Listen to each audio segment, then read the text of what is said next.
құрметті жамағат, біз мысалы көп қателіктер жасап қойдық. Неше түрлі жаңа мінезде, тілде әртүрлі қателіктер кетті, күнәлар кетті дегендей мәселелер. Солар еске түсіп кететін кездер болады. Мысалы, бұрынғы нәрселер дегендей. Сонда Аллах Тағала бізге мынандай бір тәрбие береді. Ей пайғамбар, айт құлдарыма дейді. Қул ли ибадияллазина асрафу аля анфусихим. Анау өздері өте көп кесір істеп қойған құлдарыма айтшы дейді. Қараңдар. Өте көп зиян жасап қойған құлдарыма айтшы. Ей пайғамбар, ла тақнату мин рахматиллах. Алланың рахымынан үміттерін үзбесін деп. Қараңдар. Инна Аллаха яхфиру зунуба жамиан. Расында Аллах Тағала күнәнің барлығын кешіреді дейді. Қараңдар. Өздеріңіз білесіздер, ширкті айтпағанда. Иннаху хуал ғафурур рахим. Өйткені ол ғой бәрін кешіруші, ең мейірімді. Қараңыздар. Тек мынандай бір шарт жасасып алайық дейді Алла Тағала. Қандай шарт? Қуана біз бұған келісеміз. Қараңыздар. Ва анибу иля раббикум. Раббыларыңа қарай оралыңдар. Қараңыздар. Ана нәрсе бүлдіріп қойдық қой көптеген нәрселерді.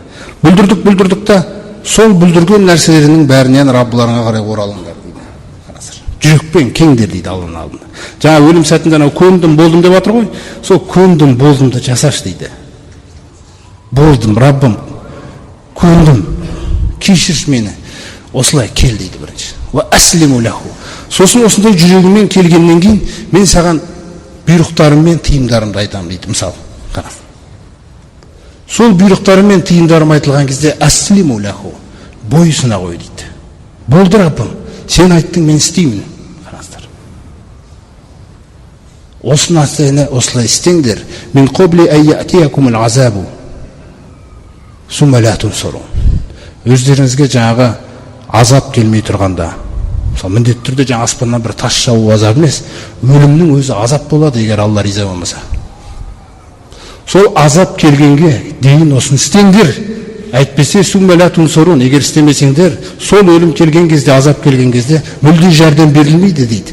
Мен қанша мейірімді болайын, кешірімді болайын дейді. Қараңыз. Сосын мына Құранның ішінде Аллах Тағала түсірген бұйрықтары, тыйымдары бар. Көрдіңіз ғой. Кейбір аяттар бар, біз мағынасын мүмкін түсінбей қаламыз кейбір аяттардың. Яғни мынаның ішінде жаныңды өзгертетін нәрселер көп та.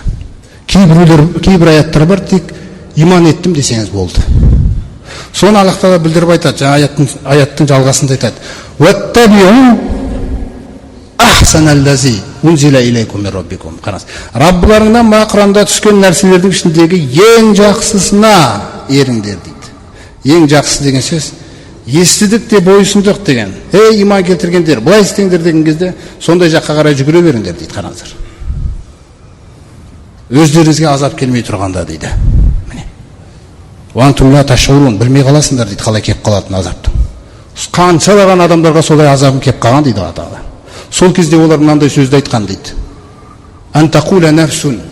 Жаңағы азап кеп қалғанда, немесе өлім жетіп қалған кезде жан айтады дейді.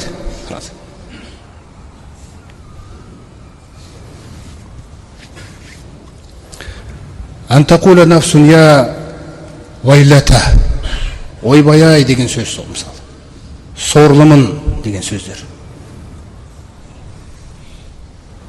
Алама фарратту фи джамбиллах. Аллах Тағаланың хақысына сонша немқұрайды болғаным несі еді? Қараңыздар. Неге мен Раббымның хақысына немқұрайды болдым деп жан айтты дейді. Солай айтып қалатындардың бірі болып қалмаңдар дейді. Ва ин кунту, қараңыздар. Ламина сахирин. Ана елші сөйлеп атқанда, ана уағыз айтып атқан адамдар айтып атқан кезде мазақ қылып өте саушы ем қасынан. Ойбай-ай, масқара болдым ғой енді деп айтады дейді. Ау тақула, немесе мынандай сөзді де құрастырады дейді. Ла анналлаха хадани, егер Аллах мені жолға салғанда, ла кунту минал муттақин, тақуалардан болатын едім әлбетте деп. Ау тақула хина тарал азаба, немесе қиямет күні Алланың азабына көрген кезде дейді. Бұлай деп айтады дейді ол. Лау аннали карра, Раббым маған тағы да бір мүмкіндік берсе ғой дүниеге қайтып баруыма, фа акум минал мухсинин, мен өте жақсы істеушілерден болушы едім дейді.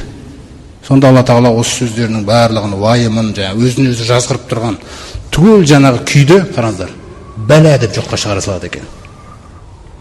Болды бәрі. Әсте олай емес. Бос сөз бәрі. Қорыққаннан айтып жатсың сен. Өйткені сен басқа барар жерің жоқ, болды.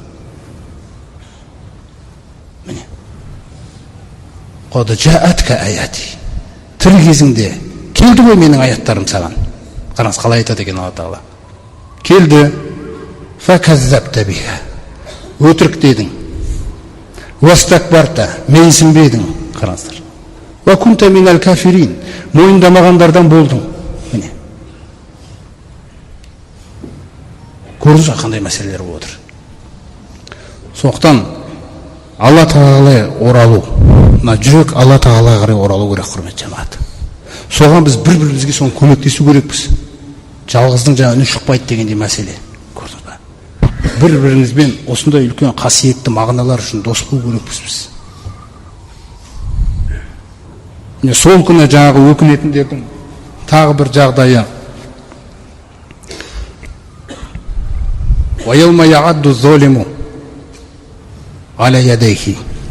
Алла Тағаланың хақысына, Құранның хақысына, пайғамбарлардың хақысына әділетсіздік жасаған адам, мойындамай, өмір бақи солай өтіп кеткен адам, қиямет күні келген кезде екі қолын тістеп жейді дейді. Қараңыз. Соны жеп атып айтады дейді. Жаңа өзіне қатты жазғырып атқан көріністі көрсетіп тұр ғой Алла Тағала. وَيَقُولُ يَا لَيْتَنِي اتَّخَذْتُ مَعَ الرَّسُولِ سَبِيلًا. Әттеген-ай, елшімен бірге жол ұстағанымда еді ғой. А бізге сол мүмкіндікті беріп тұр Алла Тағала қазір. Елшімен бірге жол істеуге, жол ұстауға. Екінші өкінетін нәрсені қараңыздар. Адамның түзелуі үшін бірінші елші керек екен. Түсіндіңіздер ме? Елшінің жолы. Ана адам жазғырып атса да, ақиқатты сөйлетіп отыр Алла Тағала. Бірінші мәселе, пайғамбарымыз саллаллаху алейхи ва саллям сіздің өнегеңіз, идеалыңыз сіздің. Түсіндіңіз ме? Идеал сізге. Оның жолына жететін жол жоқ жердің бетінде. Бірінші мәселе. Екінші нәрсені айтады жаңағы өзіне жазғырып атқан кісі айтып отыр да. Я вайлата лайтани, ойбай-ай, әттеген-ай, лам аттахиз фуланан халила. Ана пәленшені дос тұтпағанымда еді ғой дейді.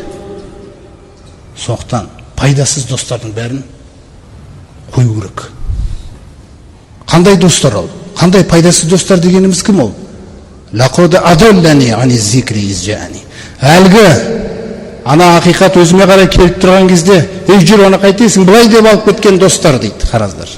Құранда бәрін түсіндіріп жатыр Алла Тағала. Көрдіңіз бе? Ва кана шайтану лил инсани хазула. Шайтан осылай адамды үміттендіріп, алдап, үміттендіріп, семіртіп, кекіртіп, үрлеп, сөйтіп жан шығады. Қараңыздар. Сол кезде кешір дей салады екен шайтан оған. Шайтан сөйтіп оны жәрдемсіз тастап кетеді, болды дейді. Ренжіме маған, менің жұмысым солай дейді екен. Болды. Қиямет күні де вақуала шайтану ламма қудиял әмру.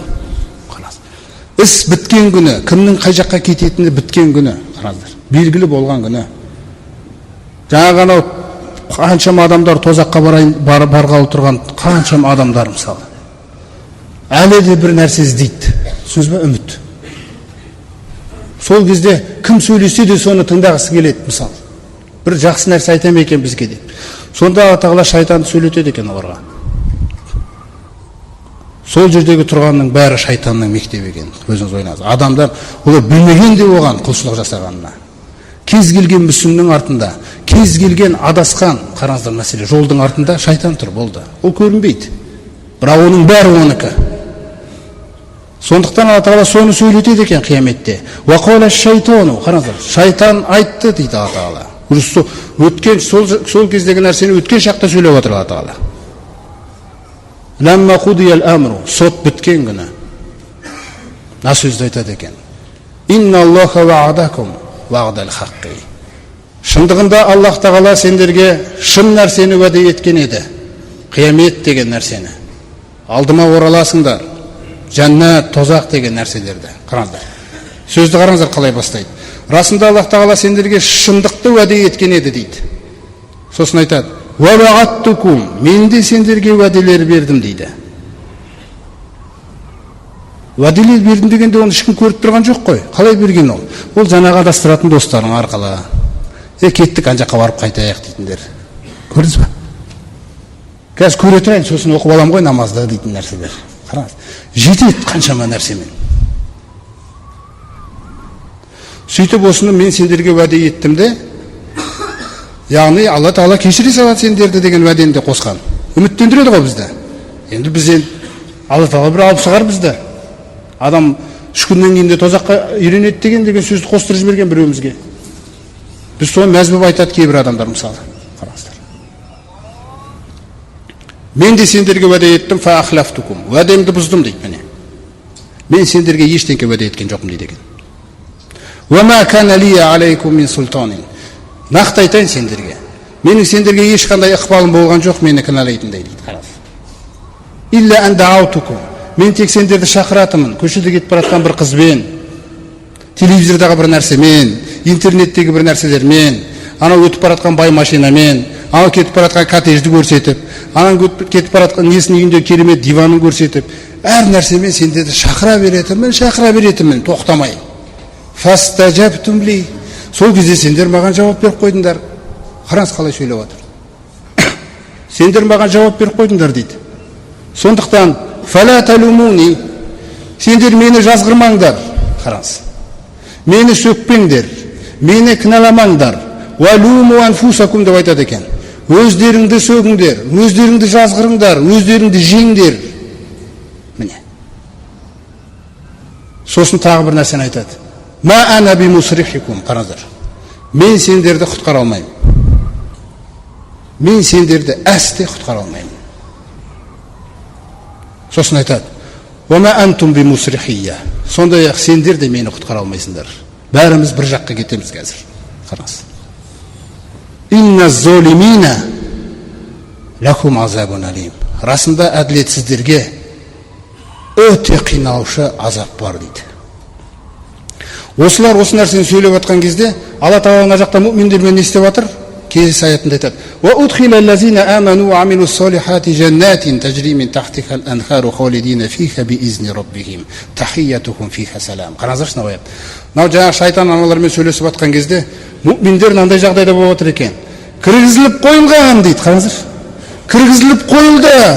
Иман кетіріп салиқа амал істегендер астарынан өзендер ағып жатқан мәңгі жаннаттарға Раббыларының рұқсатымен олардың ол жерде бір-біріне амандасып жатқандары сәлем, ассаламу алейкум деп жатыр.